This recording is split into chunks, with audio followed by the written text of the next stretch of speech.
For those of you guys who just jumps into the 60% keyboard world, this keyboard from Obinslab might be the one for you. Here is my N Pro 2 review. 60% keyboard layout has its own pros and cons. You will get more space for your mouse, good for FPS gaming. The cons though is that you have to press additional buttons just to access other functions such as arrow key or function row keys. But what if you need it for your game and you cannot just move your right hand off from your mouse? What if that 1 millisecond movement decides your game? N Pro 2 addressed this issue with what they call as a magic function bar. If you see this caps lock button, it will function as a normal caps lock button, but if you use it with a combination with the number 1 until the plus sign before the backspace, it will act as a function row keys, function 1 until function 12. And most of the game are focused on the left side of the keyboard, so there you go. And if you see, this keyboard doesn't have arrow keys, so actually N Pro 2 hide the keys there. And you can tap on those keys in certain milliseconds, which you can set in the Obinslab software later, and it will act as an arrow key whenever you tap it. N Pro 2 also equipped with a USB-C and also Bluetooth 4.0 for your wireless connection. I found it very useful, where I can switch between my laptop and also my iPad. Turn on the Bluetooth, there will be a switch behind your keyboard and you can just switch it on and it will just turn on automatically and select the profile that you want and you can start using it. I find it the pairing process is really hassle, but once it is done, you can see like it works perfectly fine like in this video. You can switch the profile fine and everything, just a pairing process. And here is how you pair your Bluetooth device. First, you press the event button, keep holding it while you hold the number 1 until 4 because it can save up to 4 profiles, and long press that number until it blinks rapidly. Don't forget to keep holding the event button until the pairing process completes. So let's jump into the software of the Obinslab from Obinslab for N Pro 2.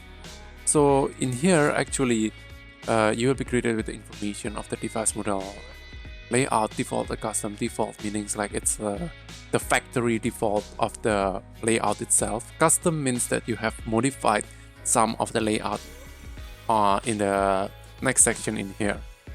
So for tab, you can enable or disable. This is the arrow key functions that I told you guys before, and you can change the sensitivity to be like whatever you want, and up to 2 seconds.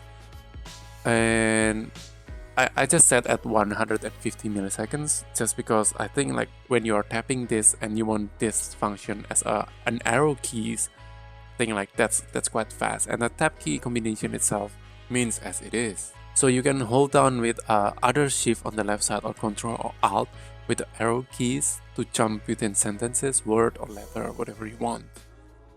This is the backlight strength, and I set it at 100%. You can also control it on the keyboard itself by using the event button and the -R and plus keys. So for caps lock LED, if you tick this one, that means that when you press the caps lock button, the whole keyboard will turn red instead of the only the caps lock key that turns red.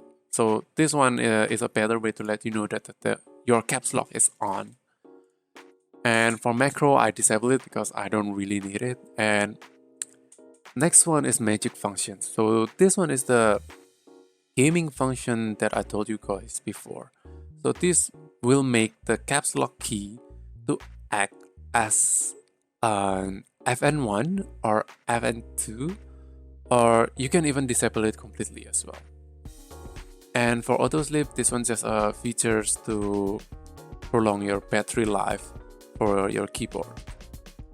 And let's jump into the firmware upgrade here.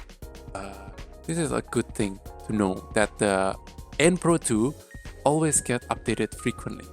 Although it is on the alpha one, you can change this one to the release.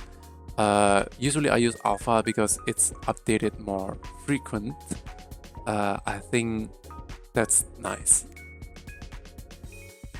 And on the layout itself, this is what I told you guys. I changed the FN2 to have the media keys because this one is not there. That's why like on my setting it become custom. And to set anything on the layer of the FN1 or FN2, you can just click on this key, for example, but you have to memorize it yourself. What key is this? And you can select all of the thing that you want on the right hand side over here.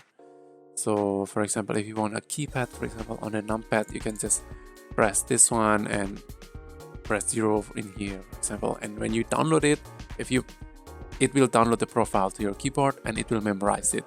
So you don't have to connect with this software again later. Even if you connect with an iPad or with other Bluetooth devices that you just connected, it will have the same function, have the same everything, the keyboard memories itself. So jumping to the lights, there is a default profiles that the N Pro 2 give you, and I customized some of mine. So I really like the combination of purple and blue, become a noir, and I just use this one a lot, I think. And white one, this is the funny thing. Before this, N Pro 2 has a problem with the white LED. It will not show white in your keyboard. It will become a bit bluish until they update the software and the LED now becomes white. That's funny, just a software update can make change. And other thing is just a macro. I don't really use macro, and this one is audio visualizations. That means like it will capture all the audio output from your computer, and they will try to match using like a how to say, like a audio spectrum, and it will change the light of your keyboard itself. So yeah, this is all the I will not go one by one on the LED profile itself, but you guys can explore on this one by yourself. I'll put the link of this software down below on the descriptions. Now let's hear the keyboard sound test. I use Cherry MX Brown switches, tactile, and I loop it and dampen it. Here is the sound.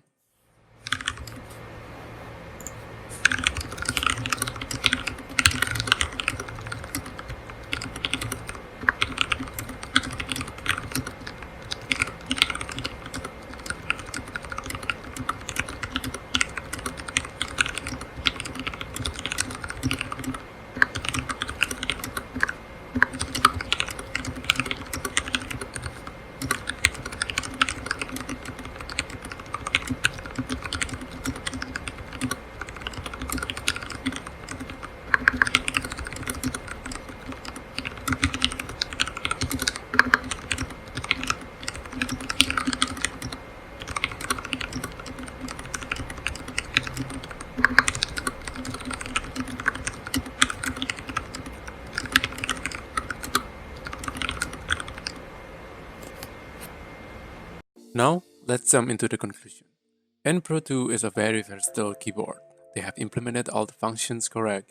If I have to nitpick, the LDD on this keyboard are a cheap one. The frequency rate is really low, as you can see on my video flickering. There's also the Bluetooth pairing process that's really hassle.